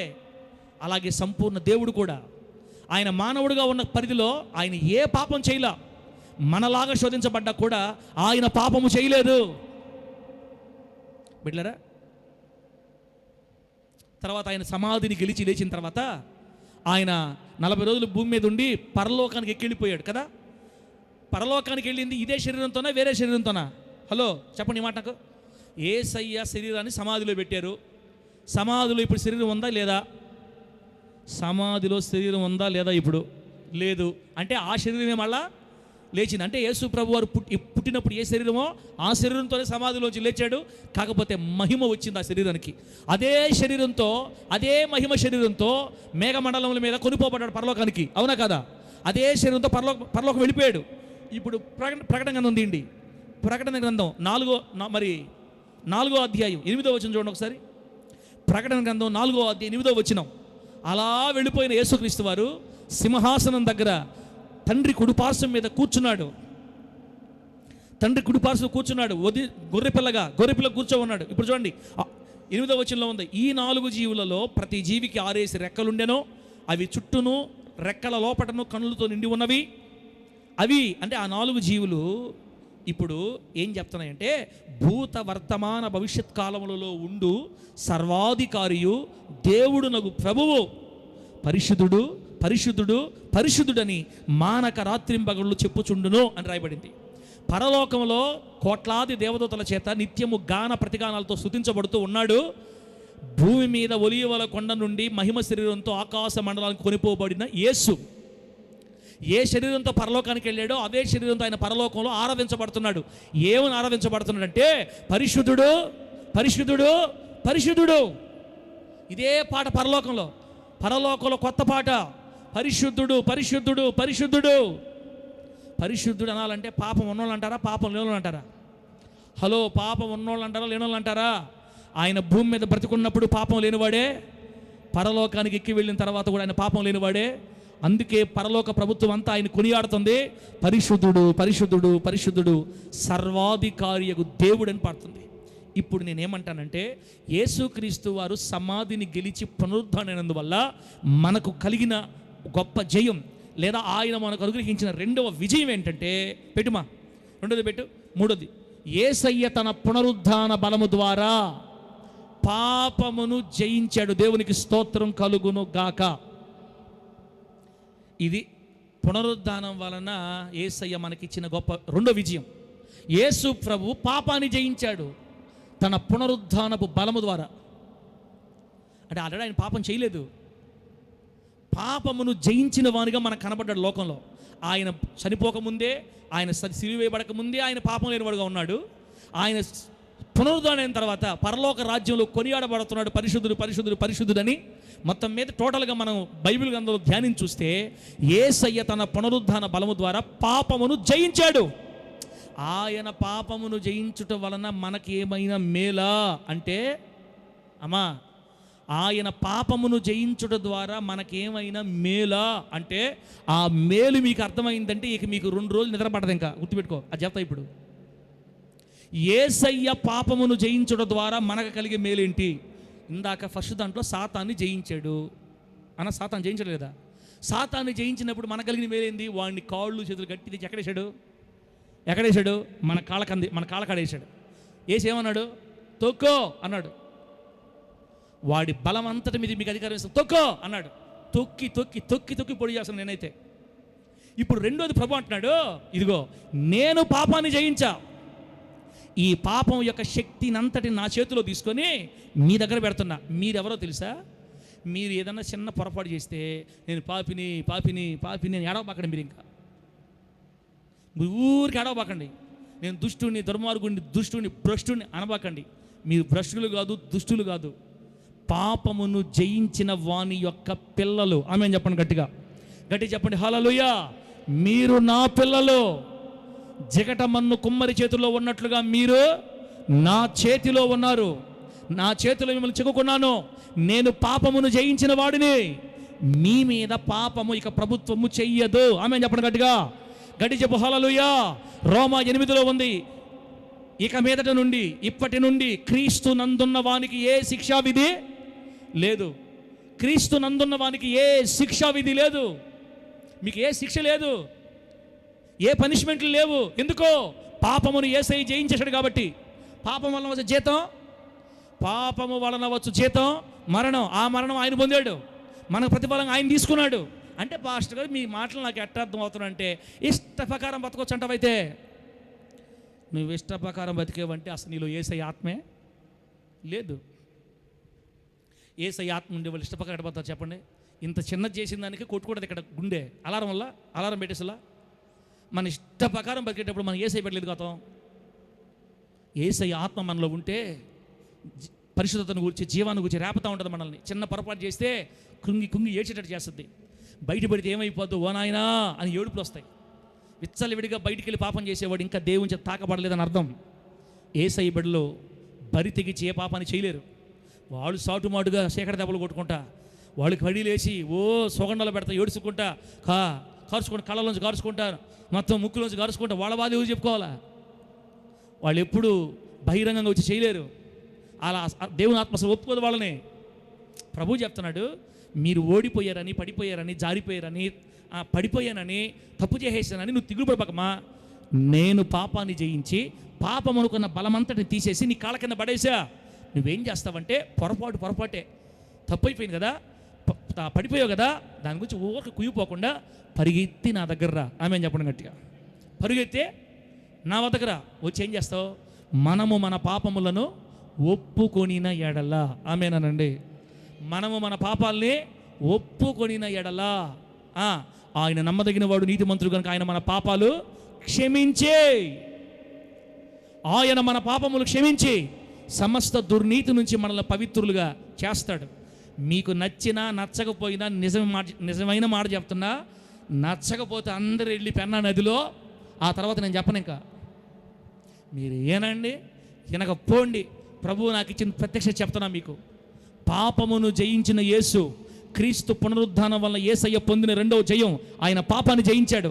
పాపమును జయించిన దేవుడు మనతో చెప్తున్నాడు, పాపానికి మీ మీద అధికారం లేదు, పాపానికి నేను జయించేదాన్ని, అది నా కంట్రోల్లో ఉంది. It's under my control. అది నా కంట్రోల్లో ఉంది, మిమ్మల్ని ఏం చేయలేదు. ఒకవేళ మీరు పొరపాటు పడితే, జారితే, పడిపోతే, తప్పు చేస్తే కృంగిపోవద్దు, ఏదో అయిపోయిందని భయపడద్దు, అవిశ్వాసం ఉంచొద్దు. పరుగెత్తి నా దగ్గరకు వచ్చి ఒప్పుకోండి. చెప్పండి, ఏం చేయాలా? ఒప్పుకోండి. పశ్చాత్తాపంతో ఒప్పుకోండి, కన్నీటితో ఒప్పుకోండి. నా దగ్గర ఒప్పుకో. అతిక్రమములు దాచిపెట్టేవాడు వర్ధిల్లడు, వాటిని ఒప్పుకొని. అమ్మా, ఒప్పుకోవడానికి ఏమి కడుపు నొప్పి మీకు? ఒప్పుకోవడానికి ఏమి? ఇప్పుడు బలలో చేతులేస్తాం, చేతులేసే ముందు ఒక 2 నిమిషాలు పాట పాడుతూ ఉంటాను నేను. ఎందుకు పాట పాడతాను? సిలువలో ఆ పాట ఎందుకు పాడేది? మీరు దేవునితో కన్ఫెస్ అవ్వాలని, ఒప్పుకోవాలని. ఈ వారం రోజుల్లో, ఈ నెల రోజుల్లో మీరు ఎక్కడైనా పొరపాటు మీకు అనిపిస్తే, చేసినట్టు మీకు అనిపిస్తే, మీ మీద నొర్రపని చేస్తుంటే, వాటిని పెదాలతో సౌండ్ రాకుండా, అయ్యా 8 సినిమాలు చూసే ఈ నెలలో, అయ్యా చూశానయ్యా, ఒప్పుకో అయ్యా. ఒకటే మన జబర్దస్తులు అయ్యా, ఒకటే మన నాటికలు అయ్యా, ఒకటే మన పొవ్వాకులు అయ్యా, ఒకటే మన పొవ్వాకులు తింటే ఎటపోతారు పాస్టర్ పరలోకానికి? మనకు అనవసరం అది. మనకెందుకు అది? నీకు అవసరమా? జీవితాంతం దొంగతనాలు చేసి కత్తిపోట్లు పొడిచిన సిలువలో దొంగనే యేసయ్య నరకాన్ని తీసుకుపోయాడు, పరలోకి తీసుకుపోయాడా? మర్యాద చెప్పండి. జీవితాంతం కత్తిపోట్లు పొడిచి దొంగతనాలు చేసి బందిపోటు దొంగతనాలు చేసి ప్రభుత్వకు వ్యతిరేకంగా తిరిగి మర్డరిస్టు, నరహత్యల్లో స్పెషలిస్టు, మొత్తం చంపుకుంటూ పోయినోడు. జీవితంలో ఒక్క మంచి పనిలే. బాప్తిసం లేదు, స్తోత్రం లేదు, ఆత్ర లేదు, చర్చి లేదు, పాస్టర్ లేదు, వాకింగ్ లేదు. లాస్ట్లో ఒక్క మాట ఏమన్నాడన్నా? తండ్రి, నీ రాజ్యంతో కూడా వచ్చినప్పుడు నన్ను జ్ఞాపకం చేసుకో. ఏడ్చాడు, ప్రభు దగ్గరకు వచ్చి ఏడ్చాడు. జీవితం అంతా చెడిపోయింది, ఒక్క మంచి కార్యం లేదు. ఒక్క నిమిషంలో పశ్చాత్తాపడి కన్నీరు విడిచినందుకు వాడి పాపం అంతటిని, జీవితంలో చేసిన పాపం అంతటిని క్షమించి చెయ్యి పట్టుకొని తీసుకెళ్ళి పరలోకాన్ని దేవుని నామన మహిమ కలుగునుగాక. మర్యాదగా అడగబాకండి. ఇక జీవితాంతం పోవాకులు తింటే ఎటపోతా నాకు తెలియదు, నాకు సంబంధంలే. ఒప్పుకో. ప్రభు దగ్గర ఒప్పుకుంటే, విడిచిపెట్టాలనే ఆశను ప్రభు దగ్గర వ్యక్తపరిస్తే, ఇది నాకు ఇష్టం లేదు ప్రభు, నా వల్ల కావట్లేదు అని ఒప్పుకో. అందరు కాదులే, అందరు ఉండలే, అందరికి ఉండవు, కొంతమందికి ఉంటాయి. అవి ప్రభు దగ్గర ఒప్పుకుంటే, కృపగల దేవుడు, నమ్మదగిన దేవుడు నీ మీద కనికరం చూపి సమస్త దుర్నీతి నుంచి నిన్ను పవిత్రపరుస్తాడు. అప్పుడే నువ్వేమైపోతావంటే, ఇక పాపము చేయని పరిశుద్ధురాలుగా మారిపోతావు యేసు నామములో. గట్టిగా చెప్పండి హల్లెలూయా. చెయ్యాలి అనుకునేవాడు ఏడవలేడు దేవుడి దగ్గర ఏడస్తున్నాడు అంటే ఆ మనిషికి చేయడం ఇష్టం లేదని అర్థం. ఆమేన్ చెప్పు. పాపము గూర్చి ప్రభు దగ్గర ఏడ్చే ఏ ఒక్కడు కూడా చేయాలని లేదు, వదిలిపెట్టాలనే ఉంటుంది. బిడ్డ, మనము ఇష్టపడి పాపం చేయటం వేరు, ఏడవబడి పాపం చేయటం వేరు. సాతాను కూడా కొందరిని ఈడ్చుకొని పోతాడు ఇష్టం లేకపోయినా. అలా ఎవరు ఏడవబడుతున్నారో, ఎవరు కావాలని చేస్తున్నారో అన్నీ ఆయనకు బాగా తెలుసు. ఒకవేళ నువ్వు ఏడవబడే పరిస్థితిలో ఉంటే ఒప్పుకో, దేవుడితో చాలు, ఎవరితో ఒప్పుకోవద్దు, నువ్వు దేవుడితో ఒప్పుకో. పాపమును జయించిన దేవుడు మనకున్నాడు. ఆమేన్ చెప్పండి గట్టిగా. ఆయన పాపాన్ని జయించాడు. నాలో పాపం ఉందని మీలో ఎవరు రుజువుపరుస్తాడని క్వశ్చన్ చేశాడు. ఆ పాపమును జయించిన పవిత్రుడు మనతో మాట్లాడుతున్నాడు. పడితే కృంగిపోవద్దు. మీరు పాపులు కాదు, దుష్టులు, దౌర్భాగ్యులు కాదు. పొరపాటు జరిగితే పరిగెత్తి రండి, వచ్చి నా దగ్గర ఒప్పుకోండి, కన్నీళ్ళు విడవండి, పశ్చాత్తాపపడండి. నేను మిమ్మల్ని పూర్తి కడిగేస్తా, పవిత్రపరుస్తా. వాడెవరో చెప్పేదానికి నేను కడతా నిన్ను. వాడెవడనే దగ్గర నువ్వు పాపివని నేను నిన్ను కడిగేస్తా. నీ పాపాలన్నీ నా వీపు వెనకేసుకుంటా. ఇక ఎన్నటికీ నీ పాపాలు నేను జ్ఞాపకం చేసుకోనని దేవుడే చెబితే నీకెందుకమ్మా? నీకెందుకో? సిలువలో దొంగని చేత్తో పట్టుకోపోయినట్టు పట్టుకోపోతాడు ఆయన చిత్తం. అయితే మనకెందుకు వచ్చిన బాధ? ఎన్నే ధైర్యం చెప్పనండి అమ్మ, అందరికీ ధైర్యం చెప్పనండి. పడిపోయిన వాళ్ళకి సైతం ఇంటి పేరు ఏం పేరు చెప్పండి? తెలుగోళ్ళు చెప్పండి. ఇక్కడ తెలుగోళ్ళు ఓడిపోయిన సాతాను. ఓడిపోయిన పక్షాన్ని అనబాకండి, మీరు గెలిచిన పక్షంగా రండి. ఒకవేళ నువ్వు పడినా, జారిపోయినా, కృంగిపోయినా దిగులు పడదు బిడ్డ. నీ తండ్రి నీ కోసం ఎదురు చూస్తుంటాడు. నీ ప్రార్థనా గదిలో నీ తండ్రి నీ కోసం ఎదురు చూస్తూ ఉంటాడు. పరుగుని వెళ్ళి కన్నీరు విడిచి పశ్చాత్తాపడి జరిగినంత చెప్పే ప్రభుతో పూర్తి కడిగేస్తాడు యేసు నామములో. అంతే. ఎవరు చలువ చేయలేనంత తెల్లగా, ఏ చాకలి వాడు చలువ చేయలేనంత తెల్లగా నీ జీవితాన్ని మార్చి మరలా నిన్ను వాడుకుంటాడు. పడనివ్వకుండా ఆయనే కాపాడుకుంటాడు. తన సేవకుడు పడి ఉండుటైనా లేచుటైనా ఎవరి చేతిలో ఉంటుంది? ఎవరి చేతిలో ఉంటుంది? దేవుని చేతిలో ఉంటుంది. నువ్వు పడకూడదన్నా, నువ్వు నిలబడాలన్నా దేవుడికి హెల్ప్ చేయకపోతే నువ్వు ఉండలేవు. ఇది నిజం. మనం వరకే ముక్కి నిలబడే పని దేవుడు మనక నీ వల్ల కాదులే. నీకు తెలియదు కొన్ని విషయాలు. అమ్మా, పాపాన్ని బట్టి ఎవరు భయపడద్దు. పాపానికి మీరు గడగడ వణిగిపోవద్దు. అది మనల్ని ఏం చేయలేదు. యేసయ్య సమాధిని గెలవడం ద్వారా పాపానికి ఉన్న బలం మొత్తం పోయింది. యేసునామములో ఆమేన్ చెప్పండి గట్టిగా. పాపానికి ఉన్న బలం అంతా పోయింది. అది నేనేం చేయలేదు. నువ్వు దేవుని బిడ్డవి, యేసు రక్తంలో కడగబడిన బిడ్డవి, బాప్తిసం పొందిన బిడ్డవి, ఆయన ముద్ర వేయించుకున్న బిడ్డవి, నీవు ఆయన కూతురువి, కొడుకువి. పాపము నిన్ను దేవుడికి దూరం చేయలేదు. జరిగితే ఏదైనా పొరపాటు జరిగితే పరుగున వచ్చి ఏం చేయాలా చెప్పండి త్వరగా. ఏం చేయాలి?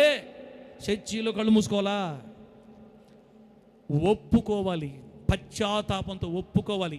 తప్పిపోయిన కుమారుడు తండ్రి దగ్గరికి బుద్ధితో వచ్చినట్లుగా బుద్ధి కలిగి ప్రభు దగ్గరకు వచ్చి కన్నీళ్ళు విడిచి, తండ్రి నీకు విరోధంగా చేశానంటే కడిగేస్తాడు, నిన్ను వాడుకుంటాడు, ఆ పాపాన్ని తీసేస్తాడు, నిన్ను పవిత్రుగా మార్చుకుంటాడు, మరలా చేయి పట్టుకొని నడిపించుకుంటాడు. సచ్చేదాకా ఆయనే చేయి పట్టుకొని నిన్ను పరలోకం తీసుకెళ్ళిపోతాడు యేసు నామములో. గట్టి చెప్పండి హల్లెలూయా. యేసయ్య పునరుద్ధాన బలము ద్వారా మనకు పాపం మీద జయము కలిగింది. పాపము మన ముందు బలము లేనిదిగా అయిపోయింది. పాపం వలన వచ్చే జీతాన్ని ఆయన భుజాల మీద వేసుకొని ఆయనలో ఉన్న నీతిని మన మీదకేసి ఏదన్నా పొరపాటు జరిగితే ఒప్పుకోమని చెప్తున్నాడు. కప్పుకోకుండా ఒప్పుకోమని చెప్తున్నాడు. కప్పుకుంటే ప్రమాదం ఉంది, ఒప్పుకుంటే ఆశీర్వాదం ఉంది. దేవుడి మాటలు మనకు ఆశీర్వాదకరంగా మార్చి వర్ధిల్ల చేయును గాక. గట్టి చెప్పండి హల్లెలూయా. మూడోది పెట్టుమా, ఒకసారి పెట్టు. మూడోది పెట్టు, వివరించి ఆపేద్దాం. వివరించి అదిగో 1 కొరింథీ పత్రిక 15వ అధ్యాయం 55వ వచనంలో ఉంటుంది ఈ మాట. 1 కొరింథీ పత్రిక 15వ అధ్యాయం 55వ వచనంలో ఏముంటుందంటే, యేసయ్య తన పునరుద్ధాన బలము ద్వారా మరణమును జయించాడు. మన యేసయ్య సాతానుని జయించాడు. రెండోది పాపాన్ని జయించాడు. మూడోది మరణాన్ని జయించాడు. ఇంత లేట్ అయింది కదా, ఒక్క మాట దాపేస్తాండి. చూడండి 1 కొరింథీ పత్రిక 15వ అధ్యాయం 55, 56.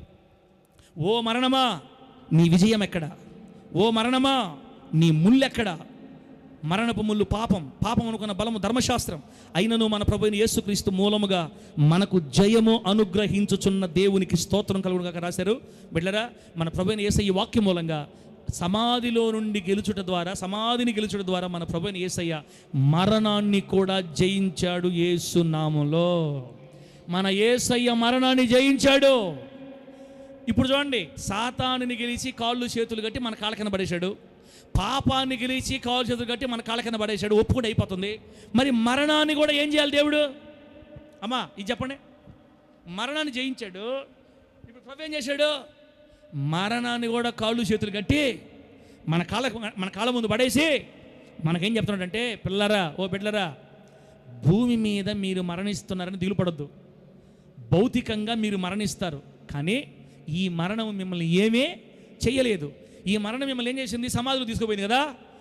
ఒక రోజు నేను వచ్చి నా సమాధి ఎలాగైతే ఖాళీగా ఉందో, నేను ఎలాగైతే మరణాన్ని గెలిచానో, మీ అందరూ కూడా మరణాన్ని గెలిచేటట్టు చేస్తా. ఆమె చెప్పండి గట్టిగా.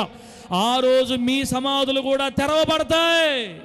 నా సమాధి ఎలా తెరవబడిందో మీ సమాధి కూడా అలాగే తెరవబడుతుంది. ఒకరోజు పరిశుద్ధుల సమాధులు తెరవబడి అనేక శరీరాలు లేస్తాయి రెప్పపాటులో అని బైబిల్ రాయబడింది. బిడ్డలారా, అంటే దాని అర్థం యేసయ్య మరణాన్ని గెలిచాడు, మనము కూడా ఒకరోజు మరణాన్ని గెలవబోతున్నాము యేసు నామములో. సమాధులు తెరవబడబోతున్నాయి. సమాధులు తెరవబడిన తర్వాత మనందరం పరలోకానికి వెళ్ళిపోతాం. పాపులందరూ నరకానికి వెళ్ళిపోతారు. ఇక ఆనందమే పాటలు పాడుకుంటూ ఆనందమే పరలోకం. ఇంకా యేసయ్య సాతానుని గెలిచాడు.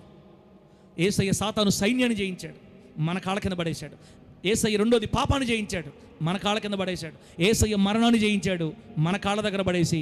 మరణము మనల్ని కట్టి పడేసింది అనుకుంటుంది, కానీ ఒకరోజు దాని తలకాయ తొక్కి సమాధుల్లో చీల్చుకొని మనం కూడా పైకి లేవబోతున్నాము యేసు నామములో. యేసయ్య పునరుద్ధానం వలన వచ్చిన 3 విజయాలు చెప్పాను మీకు ఇప్పుడు నేను. కాబట్టి క్రైస్తవుడు సాతానునికి భయపడాల్సిన అవసరమో లేదు. క్రైస్తవుడు పాపానికి భయపడాల్సిన అవసరమో లేదు. క్రైస్తవుడు మరణానికి భయపడాల్సిన అవసరమో లేదు. సార్ మీరు అన్నీ బాగుండే కానీ మరణానికి భయపడేస్తారు మనము. నా వయసు 35, 40 నాకు అప్పుడు ఏదైనా బాగా లేకుండా వస్తే ఎట్టా, బాగా లేకుండా వస్తే ఎట్ట అనుకుంటున్నావు, కానీ పోతే ఎంత మంచి రాజ్యం ఉంది తెలుసు నీకు అసలు. పొరపాటు మనల్ని దేవుడు పిలిచాడు అనుకో, అబ్బా ఏ వీధులా, బురద వీధుల బంగారు వీధులా, బురద వీధుల బంగారు వీధుల, తెలుగు వాళ్ళు చెప్పండి గట్టిగా, బురద వీధులు కాదు, బంగారుమయమైన వీధులు. దగ దగ మెరయు సూర్యకాంతము వలెనే జ్వలించుచున్న దివ్యమైన మహిమ నగరములో. అబ్బా, దగ దగ మెరయు సూర్యకాంతము వలెనే, బైబిల్ విని, జ్వలించుచున్న దివ్యమైన మహిమ నగరములో జీవ కిరీటములు ధరించిన వారై ఆనందగానముతో తేజరిల్లెదరు. పాడు బతుకు బతకడం కంటే అక్కడ పోవటం మేలు చేస్తున్నామలు అంతే. ఎవరు బతక, కొంతమంది ఉంటారు ముసలోళ్ళు, ప్రార్థన చేయండి సార్ బతకాలని ఉంది నాకు. ఎందుకు ఇన్ని సంవత్సరాలు బతికి ఎవరు వదిలించాను, పోనవ్వా సమాధి పడబడ తొందరగా. ఇంకా ఏ సమాధి, ఏ పెట్టి కావాలి చెప్పా, అదేం సార్ మీరు అప్పుడే పెట్టి అంటున్నారు, నాకు బతకాలని ఉంటేనా. ఏ శైలిలో ఉన్నామనుకో నీకు మరణం అంటే భయము ఉండదు. మనవరాలి పెళ్ళి చూసి పోతాను సార్, శుద్ధులే పోతాను మరణం. ఇంతమంది పెళ్ళిళ్ళు చూసావు, మనవరాలి పెళ్లి చూడాలి. ఇప్పుడు ఏమమ్మా నువ్వా మనవరాలి పెళ్లి చూడబోతే ఏమి నీకు, మనవరాలి పెళ్లి చూసి ఆమె పుట్టిన పెళ్ళి ముది మనని పెళ్లి చూసిపోతా అంతలే. వెళ్ళాలి టైం వస్తే, నువ్వు కళ్ళు ముయ్యి, ఎంత ఆనందమో తెలుసా. దగ దగ మెరయు సూర్యకాంతము వలెనే, అది సూర్యకాంతము వలెనే, చప్పల గట్టిగా, జ్వలించుచున్న దివ్యమైన మహిమ నగరములు, కిరీటములు ధరించిన వారై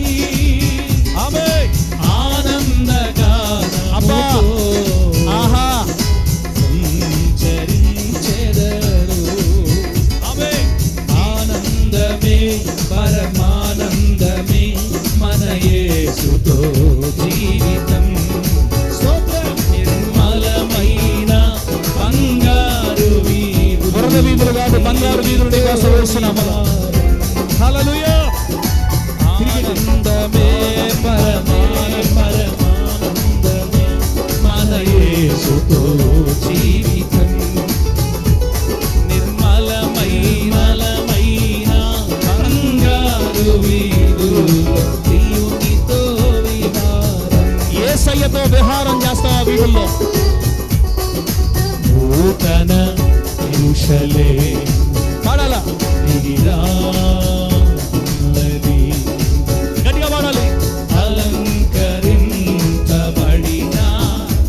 పరిశుద్ధుల స్వాస్థ్యముకై,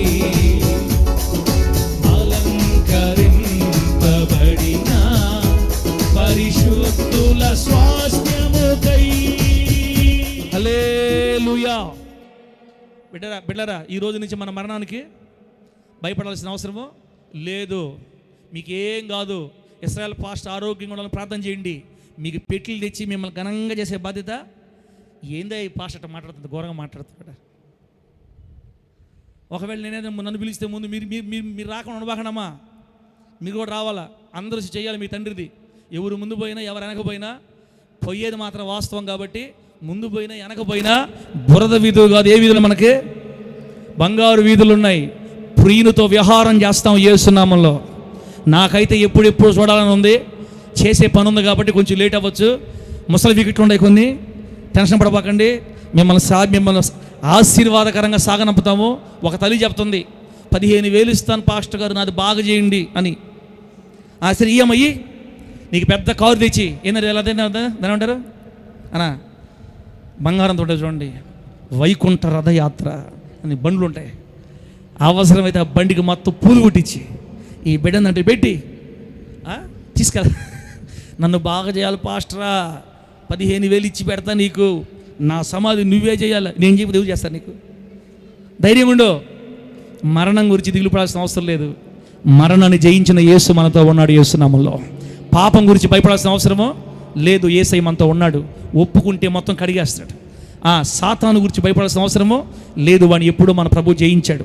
క్రీస్తు పునరుద్ధానం వల్ల మనకు కలిగిన ఈ విజయాలను తలంచుకుంటూ ఈ నెల రోజుల్లో ఏదైనా కొంచెం పొరపాట్లు పడితే ఒప్పుకునే కార్యక్రమంలో 2 నిమిషాలు టైం ఇస్తున్నాను మీకు. దేవుడి మాటలు మనకు ఆశీర్వాదకరంగా మార్చి వర్ధిల్ల చేయను గాక. ఆమేన్. కళ్ళు మూసుకొని బిడ్డలారా ప్రార్థన చేసుకుందాం.